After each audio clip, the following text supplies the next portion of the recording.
They say beauty is in the eye of the beholder. At one point in time, somebody would have found this haunting, demonic piece of art beautiful. Maybe. They may have hung it over the mantelpiece as they sat around the fire as a family, regaling stories of whatever they did in the 1700s. How did the Georgians spend their time? Gambling, theatre going, visiting pleasure gardens, zoos? I guess not a whole lot has changed then. Eventually, once you have grown tired of your art, I imagine you could set it ablaze if you wish, or you could donate it to a thrift shop. Those are your two options, fire or thrift. And that'd be a great game show. Welcome to Fire or Thrift. What's it to be? I'll choose the fire, please, Graham. So I don't know where this is going. I don't know who Graham is. Okay, after my tangent, we got to where I wanted to get to, which was thrift stores. That is where we're going today. It's a hunt for the perfect piece of art that I can transform into something else. I've seen quite a few videos of artists on YouTube doing this, where they find old art pieces in thrift stores and they completely recreate it into something new, typically using oil paints, and it will just give it a completely new life. Well, I'm not exactly the most confident painter when it comes to oils, as we discovered during the whole Bob Ross saga. I had too much blue on the brush. So I'm not gonna limit myself to using oil paints. I'm gonna have an open mind and just see what I can figure out. All right, let's do this. So, we've come out to a charity shop called Emmaus, which we've used a ton in the past because they just have everything you could possibly want here. Anytime we've needed film props like suitcases for Oscar's Hotel, little pots and bottles for stuff like Hair and Brimstone, so I have a lot of hope that we will find some kind of a freaky, funky painting of some kind. Let's do this.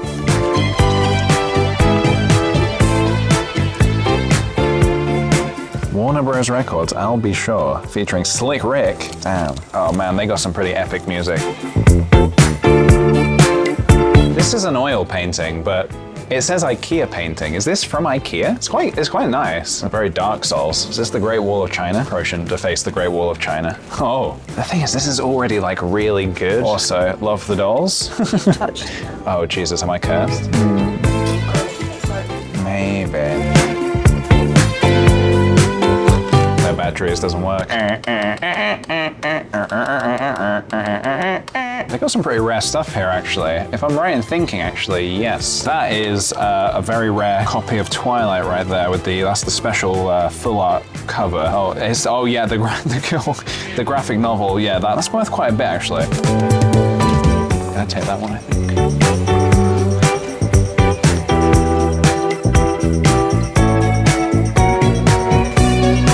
You're coming with me.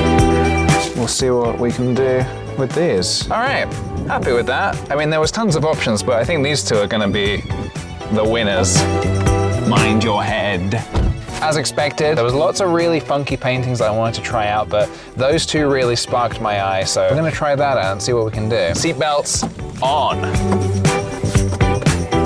So we popped into my local art shop to have a little look around, try and gather a little bit of inspiration. What can I do to these oil paintings to transform them? Because I don't really want to use oil paints again, but oil pastels. You have a lot more control with oil pastels. I can see it working. I have hope. I got a couple of packs of these. Let's get this painting party started.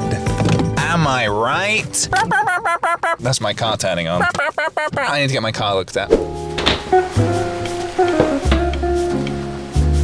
So we're home and I have my paintings here. I've got this lovely Mediterranean ocean piece, and also as a backup, just in case something goes terribly wrong, I also have this French town piece as well. So I'm just gonna start sketching down some ideas, try to get an idea of what I could do with this painting. I am massively outside of my comfort zone here, but that's okay. You produce your best stuff when you're outside of your comfort zone. This could be my Sistine Chapel, maybe. We've got a big building over here, then there's like a boat, and then water, then there's ocean. Okay. This is a rough sketch of what the artwork is. I kind of want to flood the picture. I want to make it look like the buildings have mostly submerged underwater with just the roofs poking out. Kind of like, you know, in Ponyo when the world floods. I feel like I might just want to jump straight in and start like flooding the picture and see if that even works. Oh. Yeah, This is an oil painting, that's for sure. The thing is, it's really nice. I feel bad for now destroying it, but it's not destruction, it's adaptation. We're changing it. This art will have a new life. I'm gonna start with the darkest blue that I have, and I'm gonna see if I can start blending this together.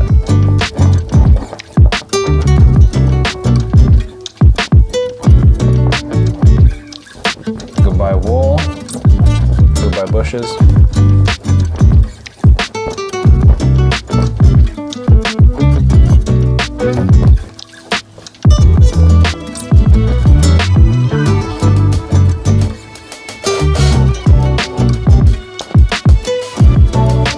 Being creative runs in this family. The oil's covering the oil nicely. I feel like the color of the boat should change as well. The blue is blending way too much, so I'm gonna try and change it to red.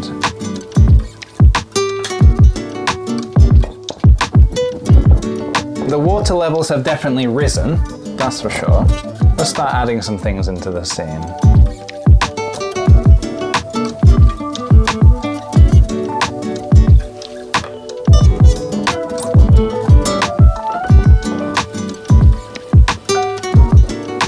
Maybe I'll do like the buildings are like overgrown with like greenery and stuff. I mean, I'm assuming this has like been abandoned for a long time, so I think moss and stuff will have grown over. Although I say abandoned, I've put a washing line in there, so it can't be too abandoned. It's funny, the red has worked so nicely on the boat that I completely forgot that the boat was blue before. No. I kind of want to add like some buildings or something up here. People have made new buildings up here, like a new city or something, like a walled off city up here, up in the mountains. And then maybe there's like steps that go down to the water. And then maybe there's like a dock down here. It's kind of worked quite well actually, which I'm quite happy with. Ooh, actually, I'm getting more ideas as I'm talking here, but I'm gonna go clean my hands. I'm gonna have a little sit away from this. And then I'm gonna try revisiting it perhaps with this black pen and work a bit of magic, make some things really pop. Fuji transition. I'm gonna spray it with this fixative and hopefully it seals it up so I can maybe draw over the top of it. Not really done this before. Good luck to us. Sealed? Question mark? Yeah, that seems to, no, that's not really. Well, it's kind of, look, I don't know what's happened exactly, but my thinking was maybe I could try and accentuate some of the lines by adding lines. This is more my comfort zone, the pen. I like the pen. This was my fear. Yeah, this is what I was worried about. I was worried the oils might ruin the pen. Let's do the bits that feel like they need the attention. So, as I feared, this particular pen is not behaving quite as I would like. So I might try out a couple of different pens, see if I can make it work. Otherwise, what we get is what we get, I think. Yeah, no, same thing. Okay, what I'm gonna do is I'm gonna try just to go back to the oil pastel. I'm gonna use the black one just to see if I can get some black lines in there just to make it pop a little bit. Let's see what we can do. It's been an interesting experiment. It's definitely not exactly sort of gone as I sort of thought maybe it would have done in my head. I feel almost like I've just sort of taken someone else's art and kind of just ruined it basically. Yeah, I don't know. Yeah, let's just stop. So, it is now the next day. I had to step away from this because I was just not really enjoying what I was seeing. Very similarly to the Bob Ross painting video. I just had this moment where I was like, what am I doing? Why am I using oil pastels? I don't know how to use oil pastels. I was thinking this isn't working. This doesn't look how I wanted it to look. I don't know what it is about oils that gives me this massive imposter syndrome, but I just need to step away. So I stepped away and I've come back to it and I think it's not as bad as I thought I was thinking it was. I just need to remind myself that this is just a fun art experiment and nothing more. I don't need to hold this to any super high standard because all I'm doing is adapting an existing painting. That's it. You know, that's it. I think when you're working this closely to something, it helps to just step away both mentally and physically. No, really, physically as well. I always forget about this, but things look a lot better when you're standing further away from them. Something to consider at least. So I'm gonna break the pastels back out and I'm just gonna keep experimenting. I'm just gonna keep bit of this, bit of that, no pressure. Okay.